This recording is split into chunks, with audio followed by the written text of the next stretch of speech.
Tuhan menjawab doa, namun Dia beri yang terbaik di waktu yang tepat.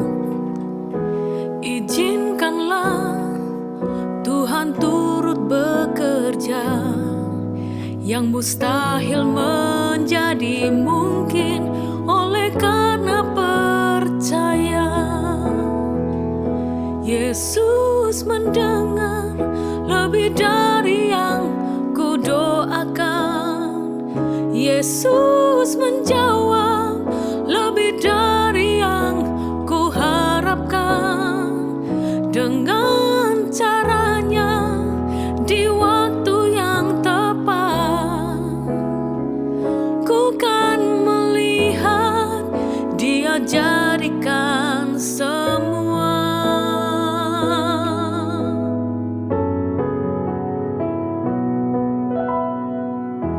Tak selalu Tuhan menjawab doa, namun Dia beri yang terbaik di waktu yang tepat. Izinkanlah Tuhan turut bekerja, yang mustahil menjadi mungkin oleh karena percaya. Yesus mendengar lebih dari yang ku doakan.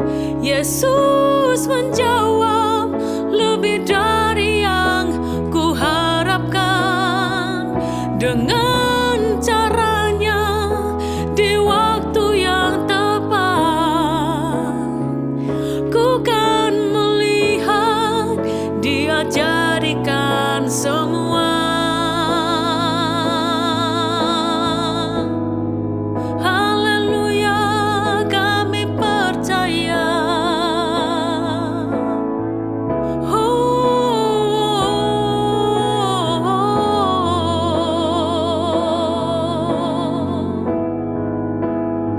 Amin, amin, haleluya.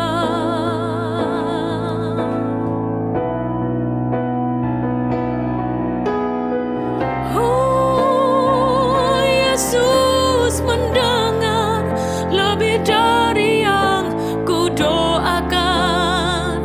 Yesus menjawab lebih dari yang ku harapkan.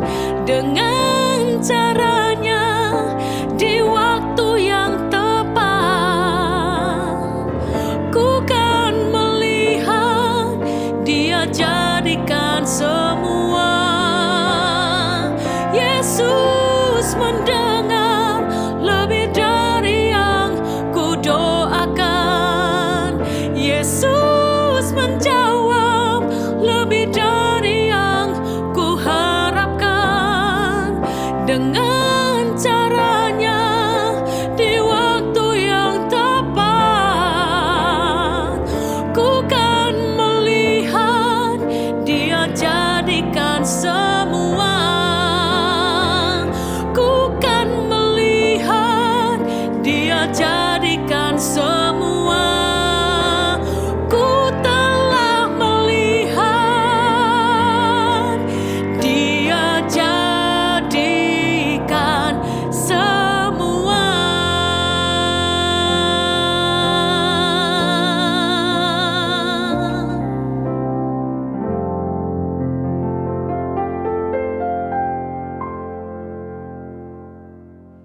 Selamat pagi Bapak Ibu Saudara sekalian yang dikasihi dan diberkati oleh Tuhan kita Yesus Kristus.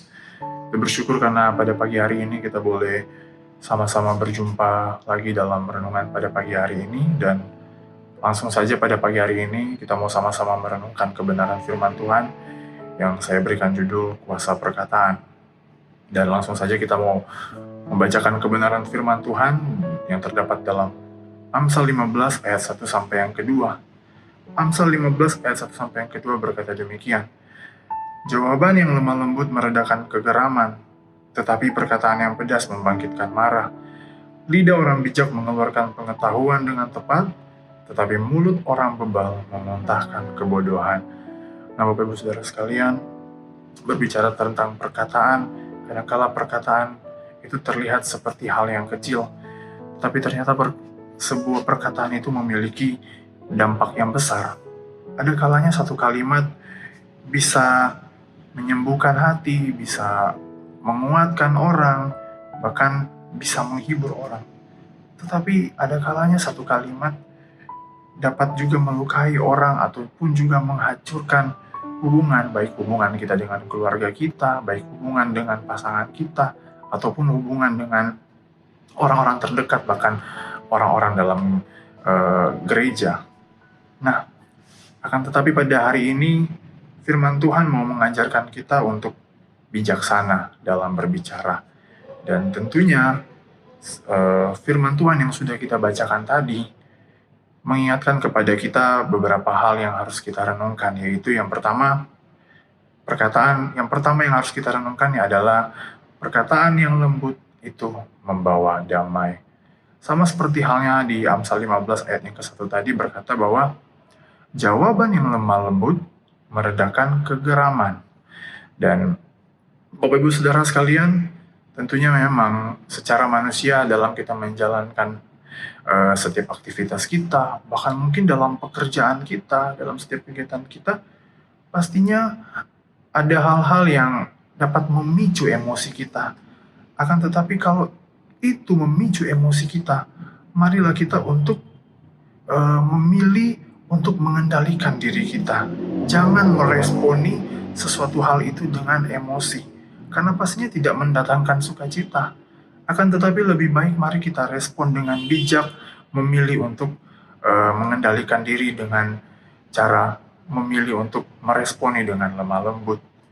Nah, maka daripada itu, saat ada hal-hal yang menyebabkan emosi, hal-hal yang menyebabkan mungkin memancing kita untuk marah, mari kita jangan langsung membalas dengan emosi. Tapi mari kita belajar untuk tenang dulu dan berbicara dengan tenang. Agar supaya apa? Supaya kita mendatangkan ketenangan, mendatangkan damai sejahtera dulu dalam kehidupan kita.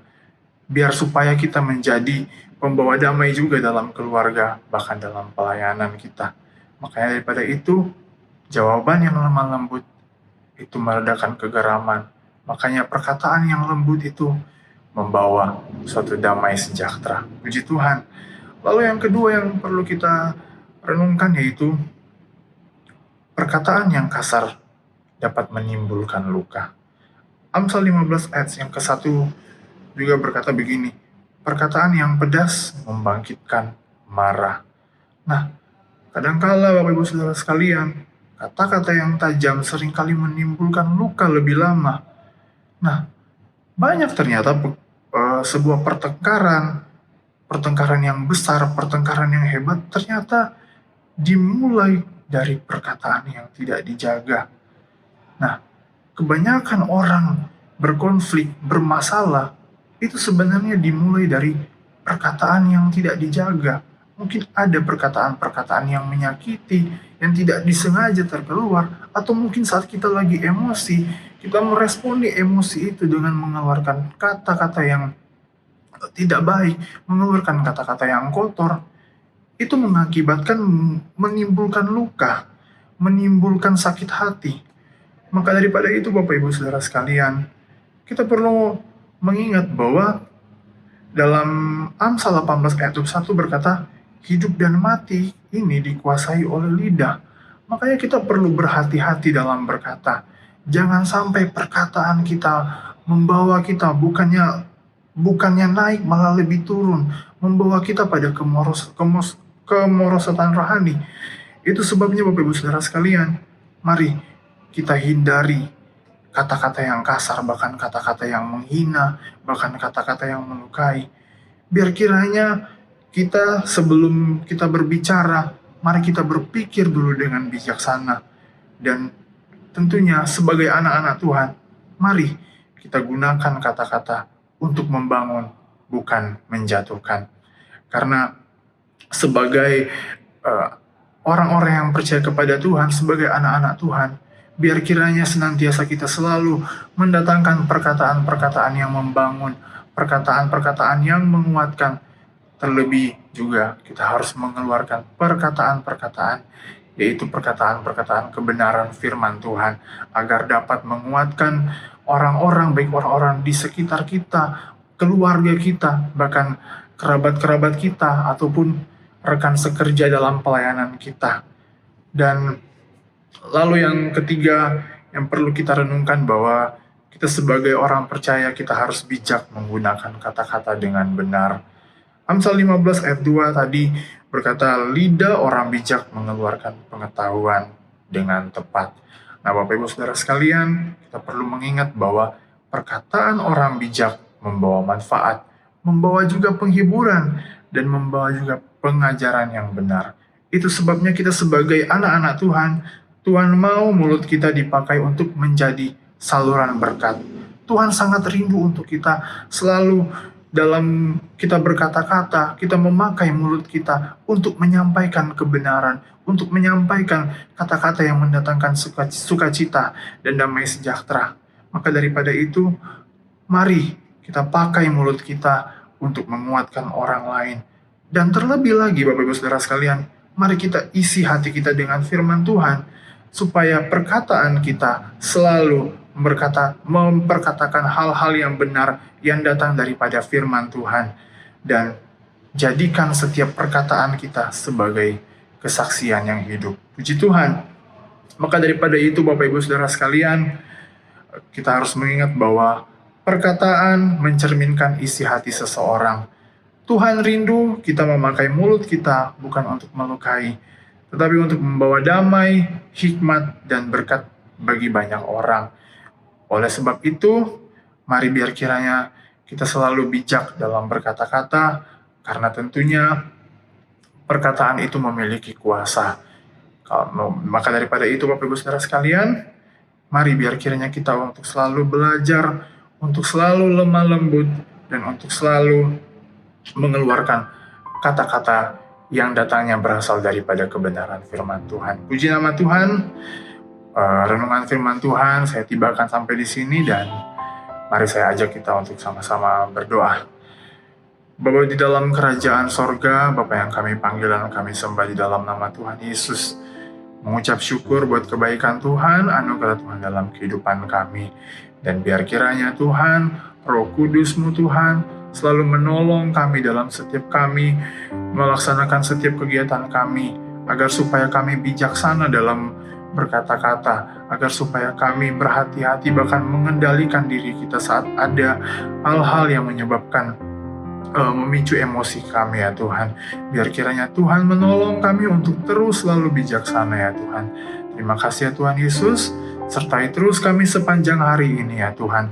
Dan biar kiranya Tuhan Engkau terus berkati kami semua di sepanjang hari ini dalam kami melaksanakan setiap kegiatan aktivitas kami Tuhan, bahkan pekerjaan kami. Biar kiranya Tuhan terus lindungi kami ya Tuhan. Terima kasih Tuhan buat segala kebaikan-Mu ya. Dalam nama Tuhan Yesus kami berdoa dan mengucap syukur. Haleluya. Amin.